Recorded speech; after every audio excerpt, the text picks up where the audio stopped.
let me introduce our speaker tonight, Peter.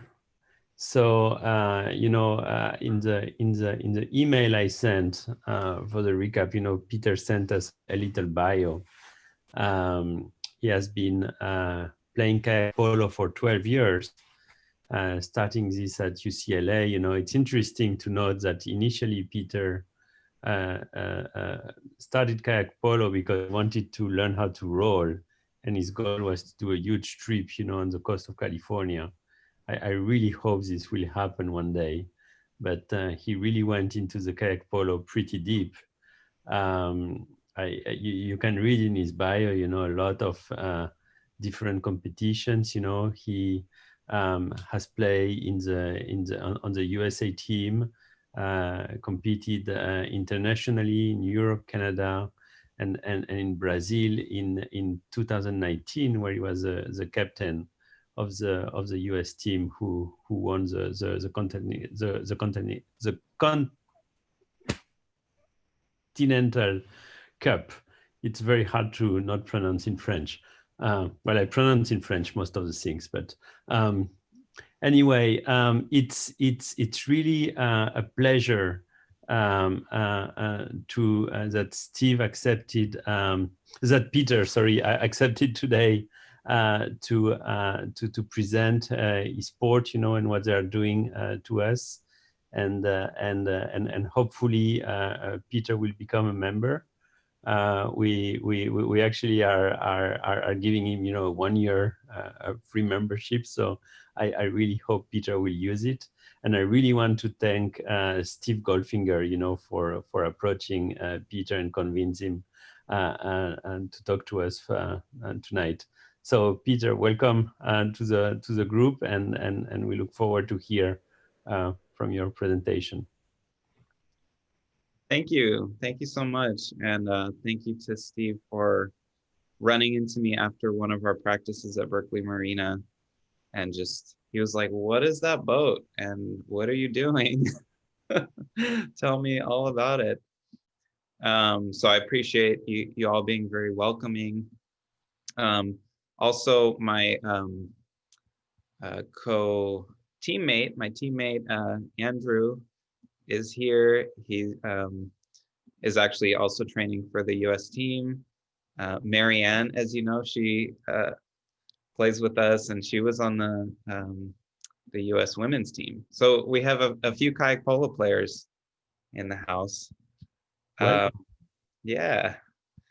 So I just wanted to give a little presentation to you on kayak polo, and I would love if you want to just interrupt at any point or type in the chat or whatever. It's a very informal presentation. You don't have to wait till the end or anything like that. So here we go. Can you all see it? Can you give me a thumbs up or some kind of, okay, cool. So our club is called the Bay Area Kayak Polo Club, and I'm also coach a youth team called the Rhinos. So those are kind of our two elements. First, I'd like to show you a very short video. This is only about 45 seconds long, and it was a commercial by the Bare Naked Granola, and they actually took it of our club, I want to say maybe 5 years ago or more. We used to play in the Richmond, Kennedy Swim Center in Richmond. And then before that, before I joined our club, actually, maybe 15 years ago, our club played in the Plunge, which I know many of you go to for rolling sessions. So anyway, let me share my computer sound. Hopefully it's not too loud. There's pool sounds. And so if you want to turn your volume down, I don't want to hurt anyone's ears.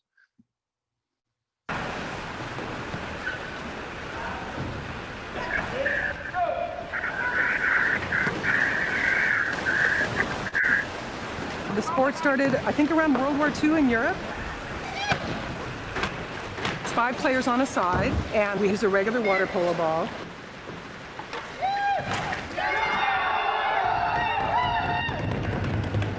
if you have possession of the ball, I can push you over. And that's what really adds to the excitement of the game.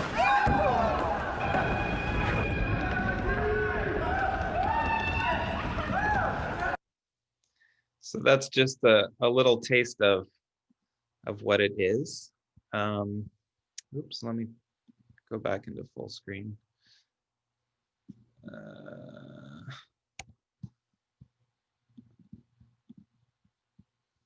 So just the basics of it, you can play in any flat area of water, in a lake, a pool. Most of our practices happen in the Berkeley Marina, just kind of within the docks there. It's very protected from the wind. That's the main thing, is it's pretty hard when there's waves or wind to do the sport. But we also have a location in the South Bay in Mountain View at Shoreline Lake, near the Shoreline Amphitheater. And if you've ever been to that lake, it's a beautiful place to just walk or paddle or bike. We have a permanent set of floating goals out on the lake there. So this was us playing in the San Leandro swimming pool where we coach the kids. So kayak polo combines elements of water polo, basketball, kayaking, as you can see. And this is a little bit on the gear. So you may be interested because you're also all kayakers and probably have your own boats. But we use the same, pretty much the same ball as water polo. It's kind of this grippy yellow ball, and when it gets wet, it gets more grippy. So it's pretty nice for the water and grabbing it. We have specialized helmets that have face masks. So the helmets could be carbon or some plastic.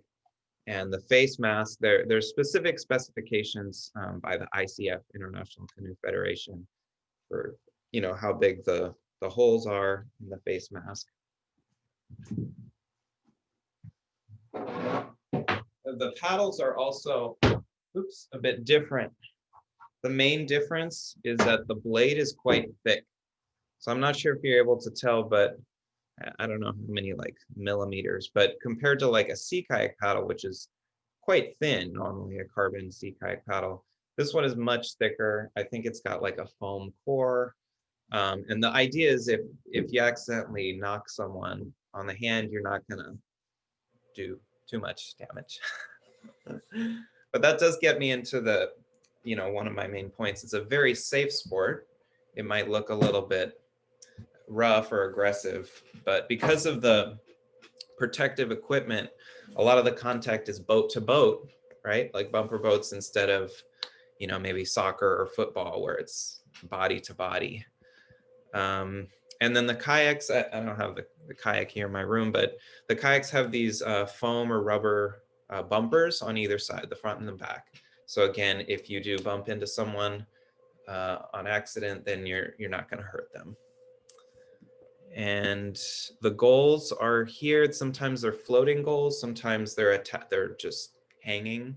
Kind of depends on your venue, your setup. Again, feel free to jump in if you have questions about gear or anything. But I'll just keep going unless someone interrupts me. Or Andrew, if you want to jump in too. If I miss Tell me what the boat is made out of, Peter. Tell me more about the boat. Well, these boats here are mostly made out of carbon, as you could tell. It's black, but there's carbon Kevlar boats.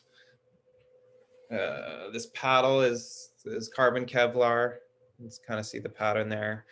Oftentimes they're composite. There's like a layer of fiberglass, a layer of carbon Kevlar, a layer of carbon only. And obviously the cost of the boats depend on the material. The plastic boats, as you can see right here, those colored ones are cheaper, but they last forever, almost forever. And the carbon boats, They definitely take a beating. So if you're playing a lot, you're playing multiple times a week, you're going to competitions, your boat may not last, it might last 5 years, or if it's a really strong boat, you take great care of it, maybe 10 years. But we all repair our own boats and put patches on them too to extend the life. I would say that's a fun part of the sport is the zen of boat repair and equipment repair, right? We make our own paddles. We put them together, different glues and putting different patches onto the boat. These boats in particular are very nice. There's a couple different vendors across the world that make these. Yeah, I was going to ask, how long are the boats, and who's making them? The boats are 10 feet, which is about 3 meters. So definitely shorter than a sea kayak. They're pretty low volume. So if you took a polo boat out into the waves, into the swell, it might get swamped. we do it anyway, but it's especially the back of the kayak is pretty narrow. It's pretty thin, and that allows you to turn really quickly. It's called a pivot turn, where you slice the back of the boat underwater and kind of bring your bow up, and allows you to spin around real quickly. In a later video, you might see a pivot turn. Anything I miss, Andrew, Marianne, jump in here. And the boats are designed for quick movement, but also to be able to handle the jostling. Those boats are going to, the bumpers to prevent each other from, hitting your body, but also preventing the damage of the boats between each other. And generally, you're not trying to damage each other's boats, but it is, full contact with boats. And I'll stop talking. So do you have different sizes, or is it one size for all? Yeah, different sizes. I would say usually like a small, medium, large. No. Kind of like your soda at McDonald's. But actually you can see right here, oh, small. Can I do annotate? Yeah, small, medium, large. I'd probably go for a small. Andrew, do you have a medium? I think I have a large. You have a large, okay. Yeah. I would also comment that our club has many different boats, certainly for people interested in trying out the sport, right? And there's different sizes of boats. We all, as club members, contribute, and depending on the size of the individual trying the sport, I'm bringing another one of my larges to a new player right now. Yeah. I probably have 30 kayaks in my house. It's a little embarrassing to say, but I've got 8. Peter, why don't you tell us what they weigh? Because that was one of the really amazing things when you let me pick one up. Oh, yeah. So I think Dynamic is one of the boats. It's made in Netherlands, and they say it's 10 kilos. So what is that, 22 pounds? 22 pounds. Yeah. But there are some that are maybe slightly lighter, 20, and then the plastic ones are obviously heavier, towards a 35, 40 pound range. But yeah, they're pretty light. One other fun thing is that, so the paddles have a little bit of a scoop to them. So you can essentially keep a ball. It doesn't keep the ball on it, but with skill, you can maintain a ball on your paddle and also flick it. And there's a lot of technique to stopping a ball, catching it, flicking it to your hand, that kind of thing. I don't hurt my computer. Yeah, there's a lot you can do with the paddle as far as intercepting the ball. The other team's trying to throw it. You can control it with your paddle. You could throw it with your paddle, all kinds of stuff. I think in a later video, you'll see some of that. So a few of the basic rules, hand tackling, which means pushing the other person over into the water. It has to just happen on the arm or the back. So you can't just push someone in the face. It's not nice. Hand tackling, you can only do it when the opponent has possession of the ball. So it's not just random pushing. If I got the ball, someone on the other team could push me over. You can't bump the opposing team's goalie, because the goalie holds the paddle vertically. I'm not sure if you saw it in the video. So they hold it up to block, and that means they can't really paddle to or maintain their position very strongly, so you can't go and just bump the other team's goalie. And then again, you have to be safe with the paddle. If someone else has the ball in their hand, you can't bring your paddle close to the ball. Obviously, the object is to get the ball in the goal. This is Italian player against some German players there. Like I said earlier, there's a lot of contact, but it's very safe. We get little scratches on our hands, but maybe a sore wrist, sore shoulder. That's about it. Here's a short video from South Africa that I thought was kind of cool. So maybe just play a couple minutes of this.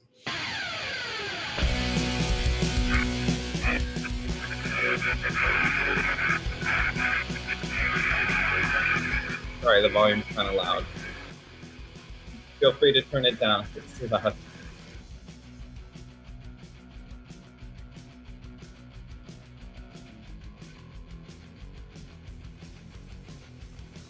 Did you say where this sport originated? I didn't. I think it originated in Europe about 50 years ago. Mostly, from what I understand, whitewater paddlers who, in the winter months or kind of the off season, they wanted to keep up their skills, so sort of invented a way to do that.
Okay, probably not gonna go try it in South Africa, but what are the rules for dribbling?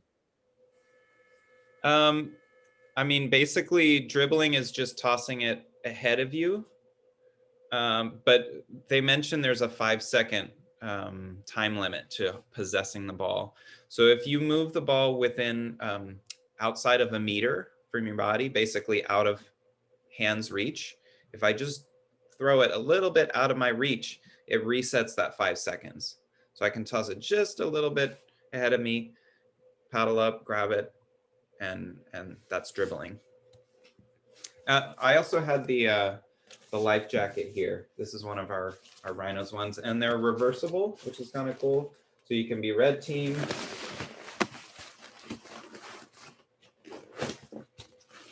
or black team.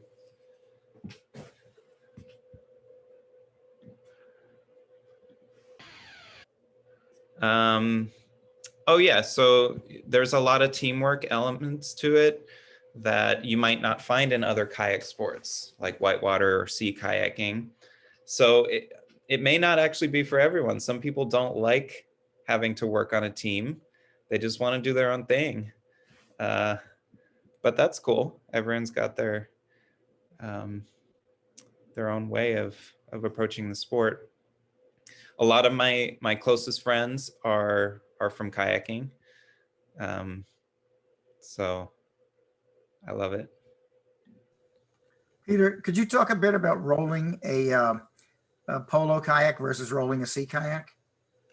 Yeah, I think I was telling Steve about this. We actually teach kids to, and how I learned also, we teach first the hand roll, because you don't have to think about the paddle. You don't have to worry about your setup position, the angle, your wrists, the paddle diving, any of that stuff.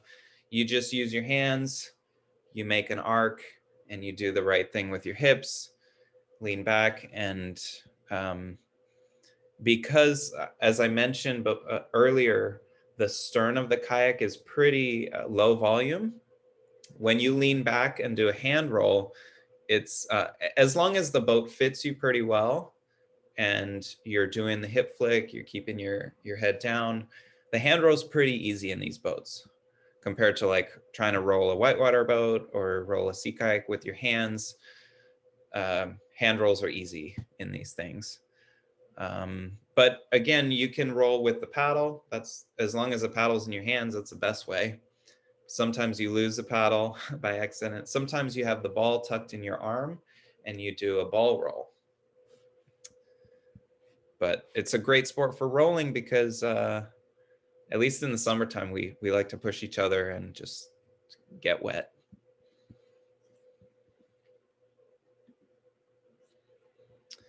A bit about our adult club. Like I mentioned, we practice in the Berkeley Marina at the M Dock near the Dragon Boat Club. Not sure if you're familiar with that spot. We practice in Shoreline Lake in Mountain View. We're trying to get more players in that area to join. I know Andrew is a really, we're both teachers. I teach music and Andrew teaches high school science. So I think we're both pretty good at teaching people the sport and being nice and friendly. Our club is pretty small, about 15 to 20 regular members at a given time. On the left is our A team that I think we've won the past 2 years in a row. Is that right? Past 2 years? We won the US Nationals. So this is in Texas. And you can see Andrew is the second from the left and I'm second from the right. The guy on the very far left, that's Marcos. He used to be my 6th grader. So I recruited him and now he's on our A team. He's one of the best players in our club now. And this is Marianne playing on one of our women's teams a couple years back. And we do travel. I would say most players travel to nationals and it's in a different city. So we have to fly with our boats, which is always interesting. I'll just say that. We basically lie and tell the airline they're surfboards. And I'm a horrible liar. So I try to travel with someone else who can do that better than I can. But here we're at the airport loading up our boats. Sometimes you get to fly them for free and then sometimes not so much. Recently, we went to Brazil. Some of us went to Brazil, and our men's team actually won the Continental Cup for the first time ever. So that was really fun. On the team, I think four of the nine, 1, 2, 3, 4, 5, 6, 7, 8, 9. Yeah, 4 of the 9 players came from our club, which I thought was really great. And the women's team also made a strong showing there in Brazil. As far as the youth team, this is a bit what I'm more focused on now, actually, than competing. We practice in the winter and spring in a heated pool in San Leandro. We don't have permission right now because of COVID, obviously, but we like to start the kids out there so they can get to roll. And then more outdoors in the summer, fall. We have up to about 15 kids participating at a given time because that's how many boats the trailer can hold. And eventually we'd like to grow it, either this club bigger or I'm trying to convince Andrew to start a South Bay youth team, and we have kind of competing youth teams. We have the classes on a sliding scale fee in order to serve people of different economics and different racial backgrounds. Obviously, kayaking it's a hard sport to get into, right? There's kind of a steep curve in terms of gear, in terms of like, it's water, I'm gonna drown. So it's hard to get people of different backgrounds into it, maybe who haven't had a lot of experience around water. So we're hoping to build both a girls and boys team and have people of all different backgrounds join our team. Right now, there's no under 21 men's or women's US national team. Many other countries have U21 teams, but the US doesn't. So one of the goals of this program is to develop that team.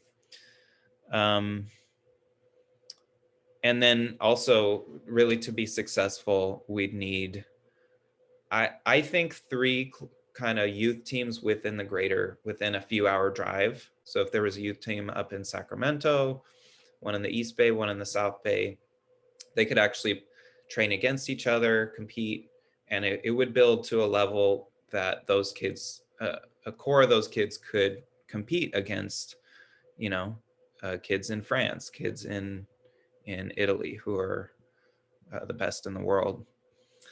So we're actively looking for partnerships with other youth paddling teams, whether it's sprint or rowing or anything. And then anyone who wants to be involved at any capacity. So that's all the slides I have right now. This is our website. We have a meetup, and that's my email. Oh, let's put Andrew's on there too. And you already are connected with Marianne. Can you tell me your email again, Andrew? It's IRRFIN@gmail.com. Yeah. So that's our presentation. Yeah. Any questions? I have a question. Yeah. About a gazillion years ago, we had somebody in BASK that was a very avid kayak polo guy in Berkeley. His name is Albert. Yeah. Albert Wang. Do you know him? Did you know him back in the day? So I joined the club right after he passed. Oh, that's too bad. He was fabulous. Yeah, so I've heard a lot of stories. We still have some of his gear in our club. We still have one of the boats he made from scratch, like a handmade boat, which is incredible. So yeah, he was. Yeah, no, he was also a very avid sea kayaker and BASK member. Yeah. There's also an award about Albert in the kayak polo community. Oh, really? That Peter has won. Well, his active, the kids club that go ahead, Peter. Well, it's this beautiful hand carved, polished kayak statue that each year when we have the nationals, people who were really close with Albert award it to someone who's like dedicated themselves to the sport. Wow. So Albert definitely lives on for sure in the polo community. Yeah, Yeah. that's fabulous. He was great. Yeah. So I think that I did a paddle from, you know, like the ferry point in Point Richmond around to Point San Pablo Yacht Harbor, and he was in his kayak polo boat and back. Yeah. I think a number of our players do the escape from Alcatraz, kind of assisting those swimmers. I don't know if any of you have done that before. And some of them go in their polo boats. Not sure if that's a great idea, but. So it looked like the paddles were mostly feathered. Is that standard or is it individual choice? Either of you want to answer that, Marianne or Andrew? I like an 85 degree angle because I play goalie. So I think it certainly is choice. I think generally people have a feather, but there's lots of different ranges of angle that people prefer. Yeah. I do more like 45, and I used to do closer to 80, 90, but I have very thin wrists. I'm like very skinny, and I just get wrist pain from the feather. So going to a lower feather is easier on my joints. I use a 60 and now all my paddles are 60 now. Right in the middle. I got too used to it. Yep. There's no bulkhead or flotation in the boats. Is that correct? Usually not. I mean, there's no sealed bulkhead. Sometimes there's like a foam brace or something that kind of goes down the middle, either between your legs or in the back in the stern for a bit of flotation, a bit of like if someone goes up on top of your boat and is kind of sitting on it, it kind of helps with that compression factor, but not too much flotation. And if people want to go watch you play at Berkeley, for example, when should they go to look for you? Well, we're having some internal debates about Sunday versus Saturday, Sunday, and it's been Sunday forever. This weekend it's Sunday, even though I thought it was Saturday.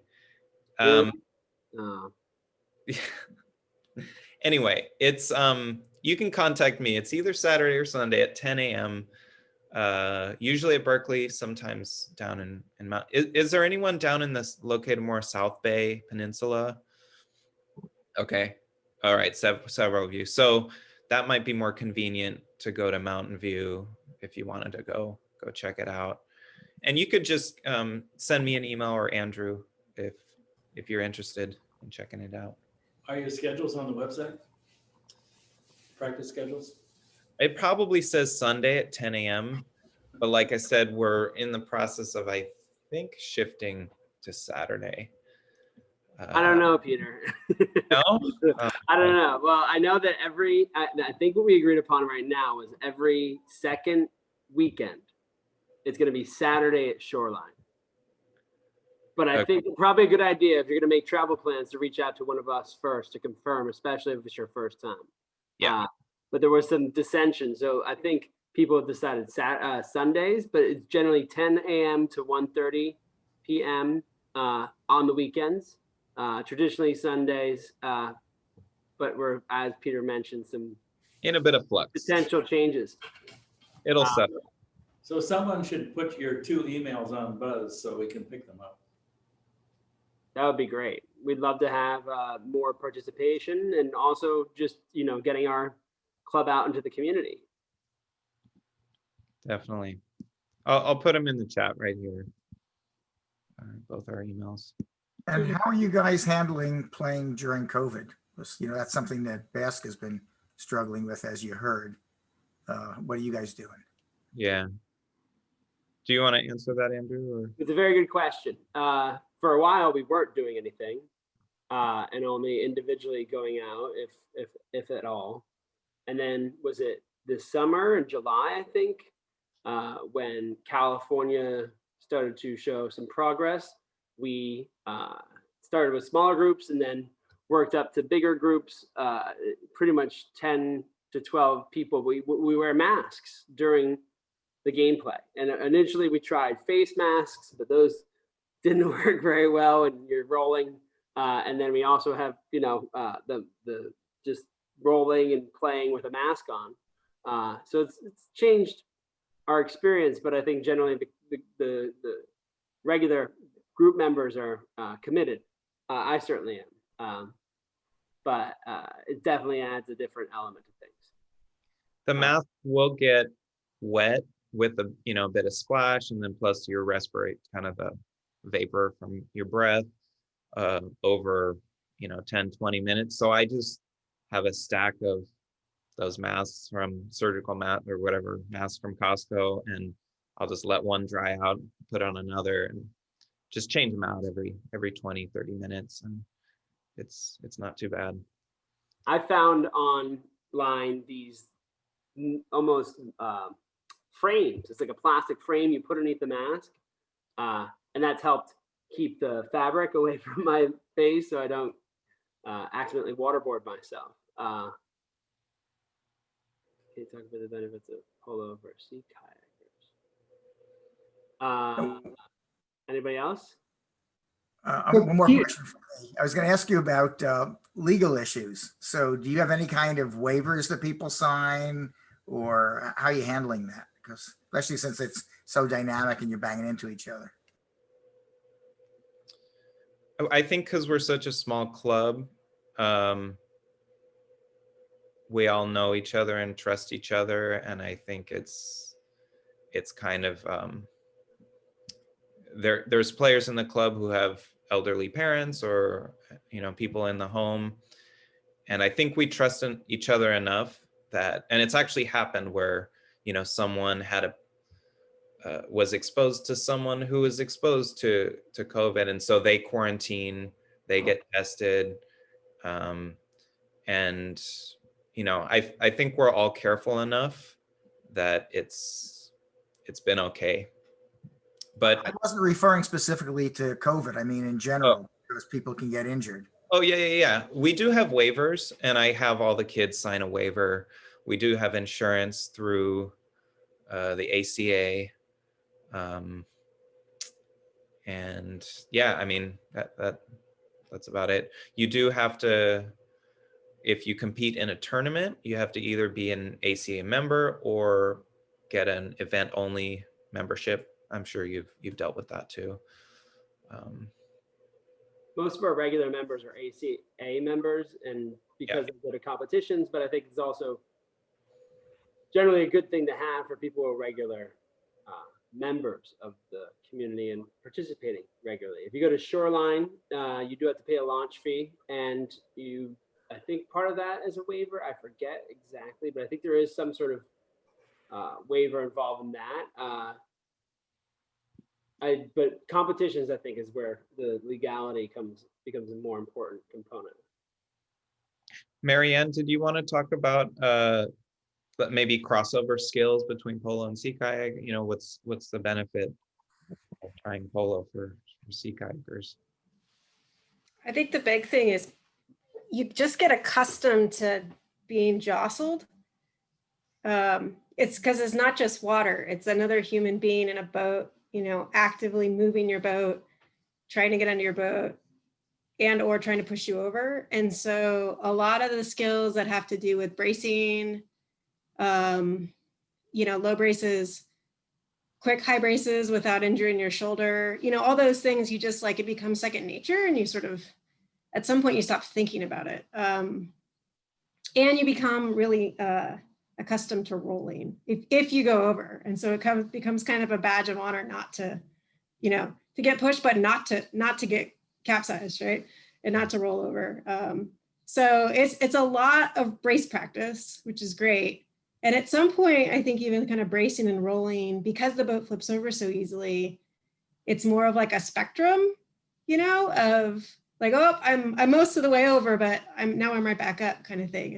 And as a person I had done a little bit more sea kayaking, got into polo, got heavily into polo. Now I'm less into polo, but that's one of the skills that was really, really useful is the bracing element. You know, and oftentimes you don't have a paddle in your hand, which is a terrible skill for sea kayaking because you dropped your paddle to grab a ball, right? So some things you have to unlearn, but you really have to, you got to deal with boat control and almost, you know, absorbing an impact even without a paddle in your hand, which is, I think, another really good skill. Is like, you know, if you get jostled and you don't have that paddle to lean on, you know, what are your hips doing? Those kinds of things I think are really kind of really fun. And it's a lot of games, right? A lot of you're practicing just, you know, okay, push me, or I'm going to try this turn. And it's a lot of play, kind of like, you know, Margot, what we were doing, you know, out with your, whatever that practice non-polo ball thing was, but you're just messing around and it's so much fun. Right. You get to feel what your boat does. And... Yeah, except it's all a whole lot slower. Right. It's the bigger boat. Yeah. But think how fast it is when your boat turns quickly. If you lose your paddle, can your teammate hand you your paddle or toss you your paddle? Yeah, for sure. Yeah.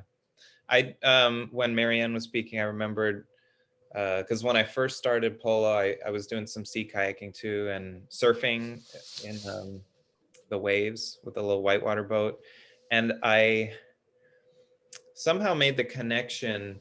You know, if a wave is kind of cresting and you're sideways to it, the high brace and you're edging and you just kind of put your paddle right on top of that wave and then you're fine, right? It doesn't flip you. And I realized, oh, that's the same if there's another player coming at you and trying to like bump you. Oh, you just kind of edge your boat, go like this, and they're like the wave, right? And then you're fine. They bump you and then you're fine. So there is a lot of crossover, I think, when you do both. Can you brace on somebody else's boat? Is that allowed? No.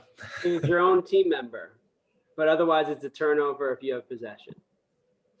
Yeah. I would say that one of the things that Kayak Polo has done for me as a kayaker is it's expanded my range of kayaking in ways I never imagined. And I wasn't a sea kayaker. I was kind of a everything kayaker.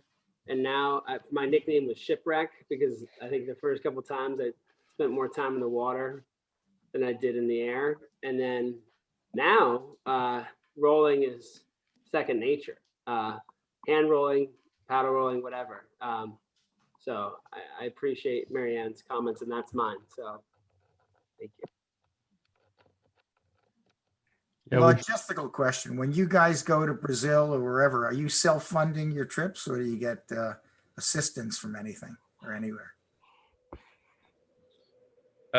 Well, for the men's team, the USA men's team, we have a matching funds program where we get a corporation to match our fund. We have nonprofit groups that we can, I'm not sure how legal it is, but it's kind of like donate to ourselves and then it doubles. You're making these tournaments sound very sketchy. We're scamming money. Oh, wow. All right. Well, I think it's legal. We have no malintent, but basically half of our costs are covered. So if the trip costs $2,000, we got to pay $1,000. So it's not cheap, but it's a cheaper way to travel and train and have fun and do something challenging. One follow-up to that is that Peter and I were training to try and compete in the Worlds, which were supposed to be in Rome this fall. And of course, COVID pushed that back and it was supposed to be in April 2021, but the new development is it's supposed to be in October 21. because traveling to Rome and generally travel is not a good idea right now, but it's something I'm still excited for. So Peter didn't mention this in his bio, but he used to work at California Canoe and Kayak about 10 or 12 years ago. Yeah. And when Ellen and I were totally green sea kayakers, and before we were active in BASK, we started going on the Wednesday night paddles, and Peter would lead those paddles. And I he was trying to figure out, where do I recognize Tom and Ellen from? Where is? Yeah, he Thank you. he was such a welcoming person there. And we got like, it was like a religion for us to go paddling on Wednesday nights at CCK. And that's how we met all these BASK members too, and then got involved in BASK. But we really enjoyed Peter's leadership and his welcoming nature. And he left to take a teaching job in his music teaching. But he had told us about his passion for the kayak polo, and that he was training kids in water polo. And it's really exciting to see that you've made so much progress and kept at it all these years. Oh, thank you. Are they still doing Wednesday? Well, not right now, but they haven't been doing the Wednesday paddles? You know, it's kind of funny. After you left, it continued and it gradually dwindled.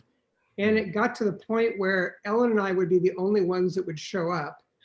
And so Keith would just hand us the keys to the shop and say, lock up, put the stuff away when you come back. And we would go out, all winter long in the dark every Wednesday night, and come back, and we would, put our boats away and lock up the shop and leave, take the BART home. But it kind of dwindled away, and they've tried to restart it a few times and it just hasn't quite worked. I think it's hard because you have to get a critical mass of people to afford to be able to assign a staff person to it. Mm-hmm. And so there's a critical point that you have to get above, and you can't do it. Well, I'm glad you found BASK and like-minded people to go paddle with. It's great. I was curious as to whether you forged any connections to any of the local adaptive sports or adaptive adventure organizations, because it strikes me as this would be a really good sport for some people who might have limited leg use or things along those lines, and still be able to really thrive in a sport like this. Just wondering what your thoughts were there. I've talked at least once or twice with that at Aquatic Park, that lake right there, with the folks there to try and coordinate something, and it just didn't quite, logistically line up. But no, definitely interested in that. I personally, think we should be offering a lot more classes, beginner adult classes. I kind of right now only have the capacity to teach the kids, but we're definitely open to the idea. I think it's more just, does someone have time to teach that? Someone have time to take that on? It's a great idea, though. I think that we're looking into the future beyond COVID in terms of at least my participation in that, not so much the adaptive, but the teaching in general. And certainly it's an interesting time to get new people involved in a sport, right? So these are things that we're thinking about. I think this meeting is one step towards that long-term goal of integrating our club into the greater kayaking community of the Bay Area. I think there is certainly a lot of room, for once we're out of this COVID thing, to do a joint event one day, where we can take you guys. I mean, you probably all paddle, but organize a paddle together on sea kayaks, and then do show us a little bit, what a game could look like. Yeah, that could be a really, really fun event. Yep. Yeah, we got a trailer full of boats, so we can pull up, and anyone who wants to try, they're a bit tippy, so it takes some getting used to. Yeah. Most of us don't have 30 boats in our garage, but many of us are seriously addicted, and so there are a few boats available. I also wanted to say it is so much fun. Like it's just so much fun. And I think Peter, you said this a little bit, but especially if you come to it with, you already have skills, you know, and a lot of folks start without any of that and have a blast, but like having the skill set, you like start from that. I think you. So how would it work, you know, if someone from BASK wants to try kayak polo one day? Is it a good time to do it with the pandemic, or is it better to wait a little bit, or what? I think, well, if you have a solid role, you know that, you know, you go over, you definitely come back up, you could try it anytime. But right now with the water so cold, the water's just getting colder and colder every week. Yeah, right now we're trying to play with masks. That's not great. I think it might be a cool, we also go pretty intense. We're a pretty intense level. And we currently don't have like an easy beginner class. I mean, we have the kids class, but we don't have like for adults. But maybe a good starting point at some point down the road next year, we could just do a BASK event and people show up. And if you want, you can go in your sea kayak and paddle around, grab the ball and try and throw it in the net.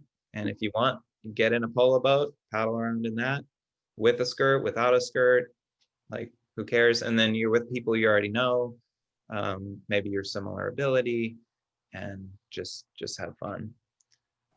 I was thinking that a lot of us have like Necky Jives and other whitewater boats kind of hanging around that, you know, people have used as surf boats and stuff. And my guess is those would work sort of reasonably well, at least starting. They're plastic, especially if they're plastic and they're already all scratched up and banged up, and a lot more maneuverable than being in our sea kayaks. That's better than a 17-foot sea kayak trying to turn and then go score a goal.